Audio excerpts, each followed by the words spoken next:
As summer wheat came ripe, so did I. Born at home on the kitchen floor, my crouched, barefoot, bare bottomed over the swept floors, because that's where Daddy said it'd be best. Oh, hi! Welcome. I'm Miss Kelly. Welcome to sixth grade ELA. As you can see, my next book is Out of the Dust by Karen Hesse. I love this story about a girl named Billy Joe who's in the middle of the Dust Bowl in the late 1920s through the 1930s. She's going through poverty. She's going through tragedy, strained relationships with her father, and losing friends. She's really dealing with a lot being a little kid. Can you guys relate? I think you can. Sometimes we forget that little kids go through a lot too, but guess what? She went through a lot and she survived. She made it, she overcame, and she had a good life. It's in this story, but you got to read it to find out. Let me read a little bit more about Billy Joe. It says, I came too fast for the doctor, bawling as soon as Daddy wiped his hand around inside my mouth. To hear Ma tell it, I hollered myself red the day I was born. Red's the color I've stayed ever since. Daddy named me Billy Joe. He wanted a boy. Instead, he got a long-legged girl with a wide mouth and cheekbones like bicycle handles. He got a red-headed, freckle-faced, narrow-hipped girl with a fondness for apples and a hunger for playing fierce piano. What foods do you like to eat? Do you like to play music? Do you like to sing? What can you do? We've learned so much about Billy Joe just in the first page of this book. I'm telling you, this is another great one. And I love how this author establishes her characters up front. She lets us know who they are and what they're thinking. And that's what we're going to do today. We're going to talk about this lesson. We're in lesson 2 in Out of the Dust in guidebooks. And we're going to examine how the author begins to develop characters. Some of you guys are authors and you don't even know it. Well, some of you do know it. Some of you are writers and you write stories and plays. Keep up that good work. This is a great time while you're at home, social distancing, to write. And so you never know where it may take you. But you got to understand how to develop a character. It's not just about telling a story. It's about developing that character so that the reader can get into the mind of that character and understands why that character does what he does. So let's jump into this lesson. All right, so we have read this story, Out of the Dust by Karen Hesse, and began taking notes. You guys see my annotations, right? You know I love annotations. And that's how you know I'm reading this book and pulling out important information. It says we will also examine the novel and verse structure. Now this book is kind of like a poem. It's not like a regular book with paragraphs. It's kind of like a poem structure or a verse structure. It doesn't necessarily rhyme, but it's short in nature and it's an easy read. I like that. Why do you think the author did that? Maybe to be different. It's okay to be different, right? You don't have to do what everybody else does.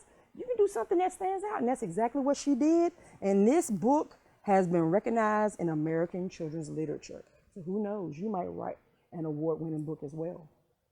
All right, let's keep moving. All right, so we're going to, in the first chapter, it's not even broken up into chapters. It's broken up into like seasons and years. So the first chapter is the winter of 1934. What do you know about winter? What happens in winter? It's cold. What else? Well, let me help you out. So her family, they're farmers. What do farmers do in the winter? Can they grow crops? No, they can't. And where she is right now, they're in the middle of a drought. There's no water. The crops aren't growing anyway. What do you think she's feeling? What do you think her family is going through? A lot of hardships. They are. But again, we're going to read how the author develops these characters to help us understand a little bit more about what's going on during this time and in her family.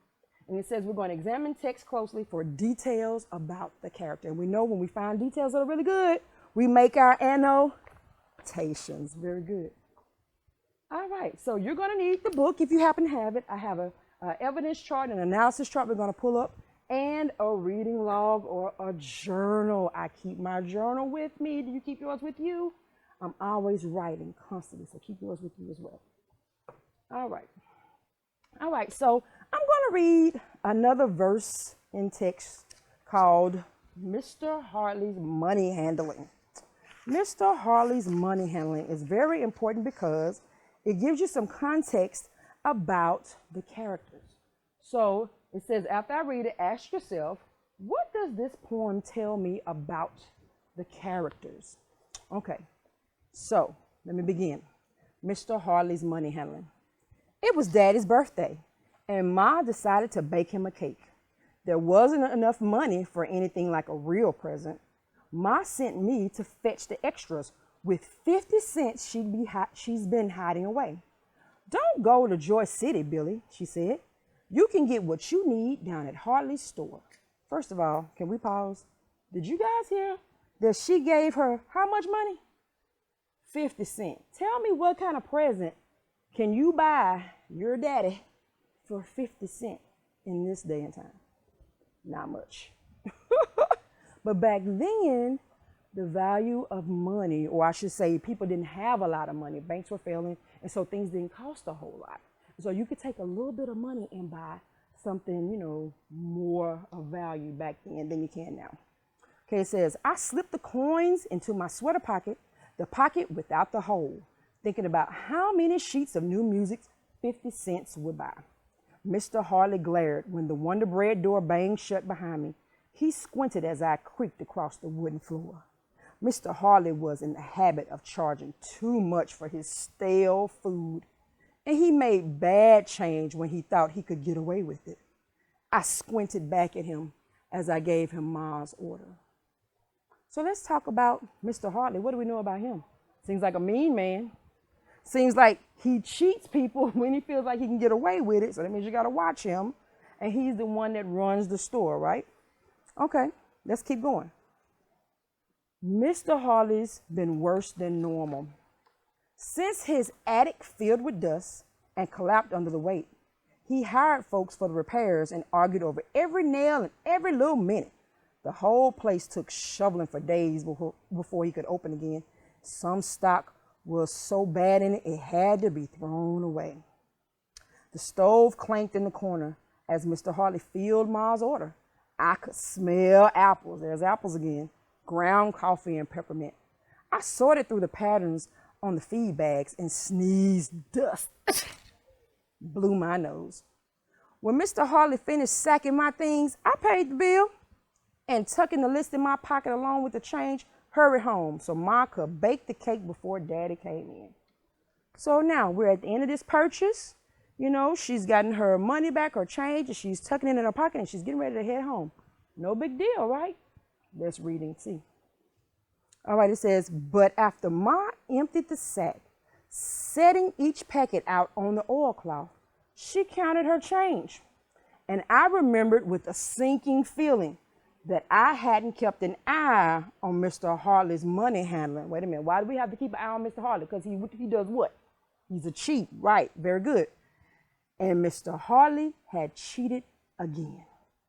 Only this time, he cheated himself, giving us 4 cents extra.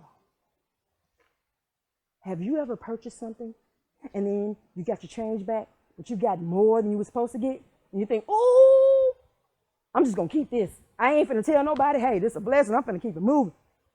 But let's see if that's what these characters do.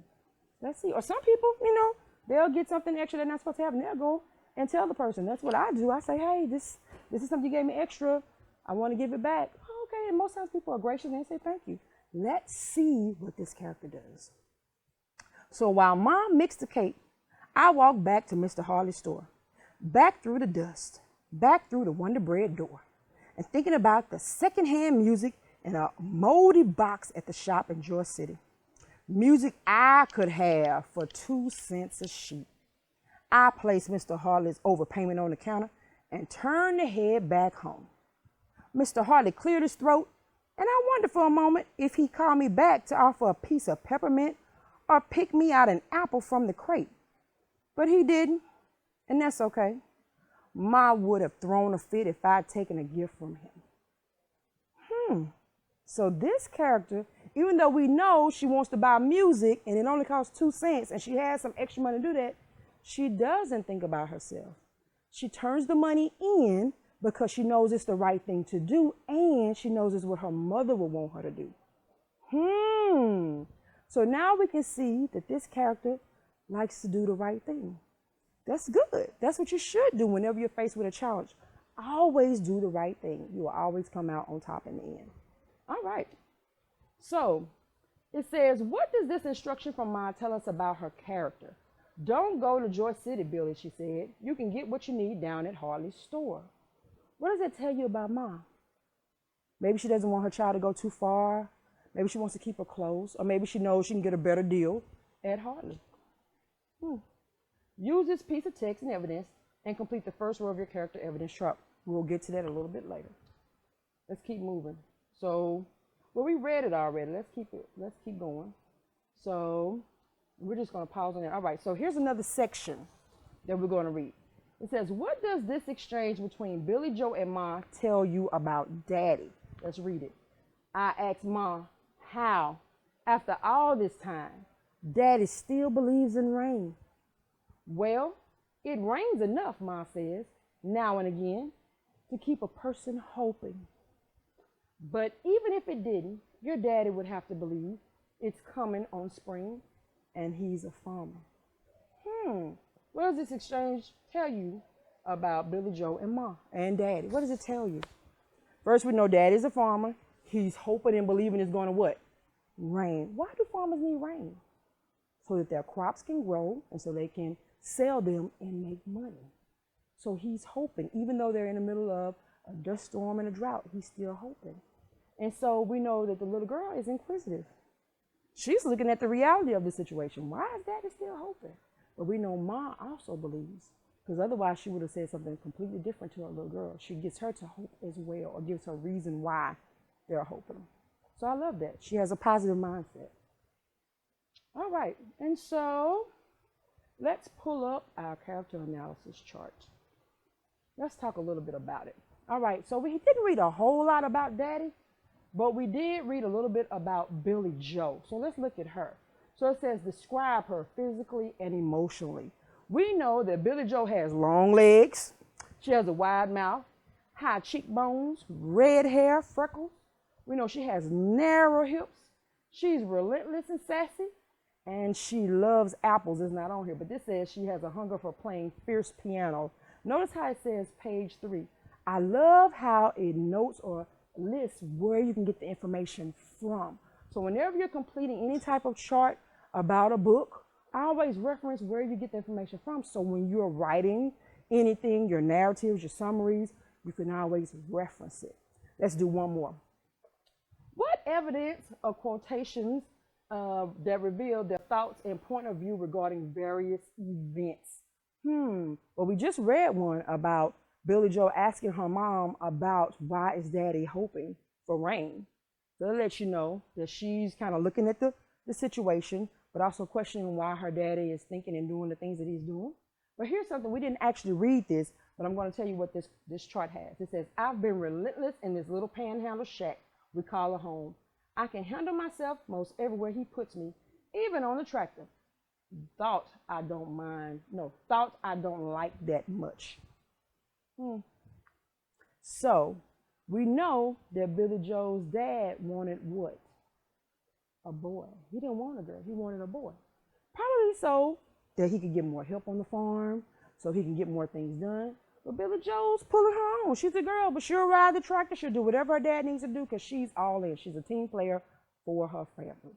So again, that's just a little insight in this book, Out of the Dust by Karen Hesse.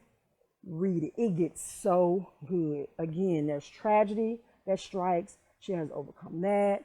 She uses music as a way to escape her situation. She even runs away for a little while, but also comes back home because she realizes there's no place like home. Check it out. I want to thank you so much for being with me today. I hope you enjoyed our lesson. And until next time, bye.